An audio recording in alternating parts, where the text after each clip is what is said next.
इनका जन्म उत्तर प्रदेश के बनारस जिले में श्री गोवर्धनपुर ग्राम में हुआ था और इनका पिता चमड़े के व्यापार नहीं करते थे बल्कि मुगलों के दरबार के सरपंच थे और उनकी आर्थिक स्थिति बहुत ही मजबूत थी।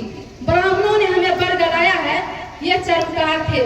अगर चमत्कार होते तो सिकंदर लोधी के सामने संत रविदास जी झुक जाते, क्योंकि संत सिकंदर लोधी ने जब गाय को मारने के लिए खाल उतारने का काम चमारों को दिया था तो संत रविदास जी ने इनका विरोध किया था।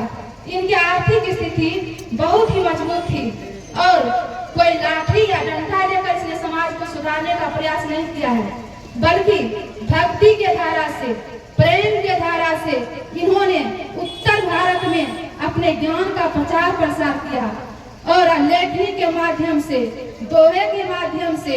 इनका दोहा एक है जो पाखंड, ये कोई चमत्कारी नहीं थे। संत शिरोमणि रविदास जी को चमत्कारी कहना सही नहीं होगा, क्योंकि चमत्कारी उसे कहा जाता है जो पाखंड के समर्थन करता हो। संत शिरोमणि रविदास जी पाखंड के विरोधी थे और इनका एक दोहा भी है, देता रे 1000 बरस मुल्ला चाहे अजान, रैदास खोजा न मिल सके जो लोमन से काम। इसने कहा यदि मुल्ला 1000 वर्षों तक अजान क्यों न देता है, यदि उसके मन में शैतान है, यदि उसके मन में अधर्मी है तो उसका पैगंबर उसे कभी नहीं मिलेगा। और थोड़ा पीछे जाइए, हमारे भगवान बुद्ध ने कहा है जिसने 5 अवगुण को त्याग दिया, लोभ मोह काम क्रोध और निंदा को, वही भगवान है। और हमें कहीं दूसरे जगह जाने की जरूरत नहीं है, हमें अपने मन को तराशना है जिसमें मानवता है, जो चरित्रवान है, जो झूठ नहीं बोलता हो, जो अपने से कमजोर को सताता नहीं हो, वही भगवान है। और मैं आप लोगों को बता देना चाहता हूँ कि संत शिरोमणि रविदास जी जिसने बेगमपुरा शहर को बसाया, जो कि अभी वर्तमान में पाकिस्तान लाहौर के प्रांत में है, और आकाश में अनंत तारे हैं, लेकिन उस तारे में आप देखते होंगे कि ध्रुव तारा ज्यादा लाइट करता है।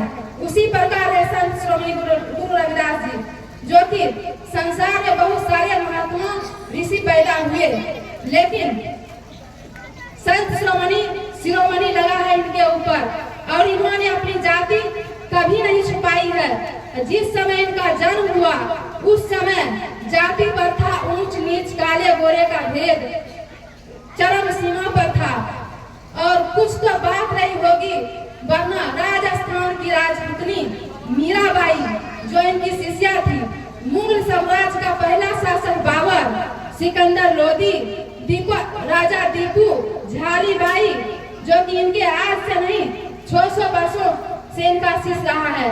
आप 100-150 वर्ष पर पीछे चले जाइए और ये कोई चमत्कारी नहीं थे बल्कि पाखंडवाद के खिलाफ थे।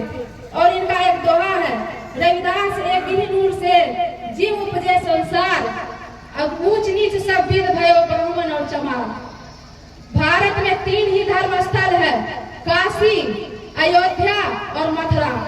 आप आज से 700 साल पहले पीछे जाइएगा, काशी के पंडितों को धूल चटा दिया है संत शिरोमणि गुरु रविदास जी ने, वो भी आज से नहीं 700 साल पीछे। और काशी का पंडित जो कि जब इसका प्रचार प्रसार होने लगा तो उन्होंने उसे अपनी सभा में बुलाया और कहा मैं तुमसे कई सवाल पूछूंगा, अगर तुमने उसका जवाब सही तरीके से दे दिया तो मैं तुम्हें मान लूंगा कि तुम संत हो।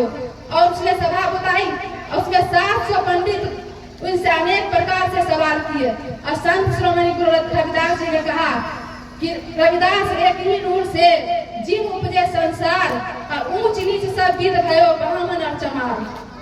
उसने कहा नूर का अर्थ होता है सूरज की रोशनी।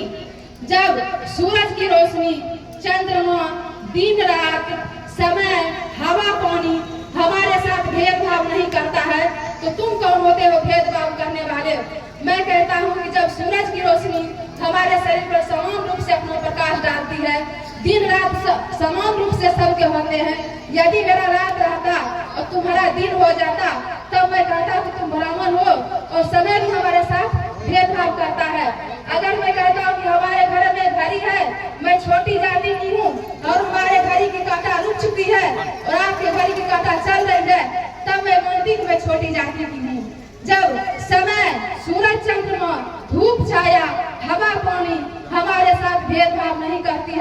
तुम कौन होते हो भेदभाव करने वाले। काशी के पंडितों ने संत शिरोमणि गुरु रविदास जी का उपाधि दिया है और बेगमपुरा शहर बसाया। बेगमपुरा जो संत रविदास जी का सपनों का शहर है जिसे कहा गया है, और वह ऐसा शहर था जिसमें न कोई लोभ था, न कोई मोह था, न कोई तृष्णा थी, न कोई अति चरित्रहीन था, न कोई झूठ बोलता था। और अभी जो है वो शहर वर्तमान पाकिस्तान में है। ये हमारे संत शिरोमणि गुरु रविदास जी का जीवनी था। और मैं समाज को कुछ बताना चाहूंगी। अपने बच्चों को, अपने बेटियों को हाथों में झाड़ू की बजाय कलम दीजिए। चेहरे क्रीम पाउडर लिपस्टिक से नहीं चमकते हैं, चेहरे क्रीम पाउडर लिपस्टिक से नहीं चमकते हैं, काबिलियत से चमकते हैं। अपने बच्चों को हाथों में झाड़ू की बजाय कलम दीजिए। बेटियों को हाथों में गाड़ी की बजाय कलम थमाइए, ताकि आपका बेटा APJ अब्दुल कलाम बन सके, भीमराव अम्बेडकर बन सके, रविदास जी बन सके, भगवान बुद्ध बन सके, काशीराम बन सके, अटल बिहारी बन सके, चंद्रशेखर आजाद बन सके, और आपकी बेटी PT उषा बन सके, किरण मोरे बन सके, किरण बेदी बन सके, जाहिलीबाई बन सके, लक्ष्मीबाई बन सके, सावित्रीबाई फुले बन सके, और कल्पना चावला बन सके, यूरी गागरिन बन सके, पंचेंद्री पाल बन सके, सृष्टि देशमुख बन सके, विद्या तन्वर बन सके। और बहाने मत बनाइए कि मैं नाटा हूँ, मैं लंबा हूँ, मैं मोटा हूँ, मेरा शरीर काम नहीं कर रहा है। हाँ।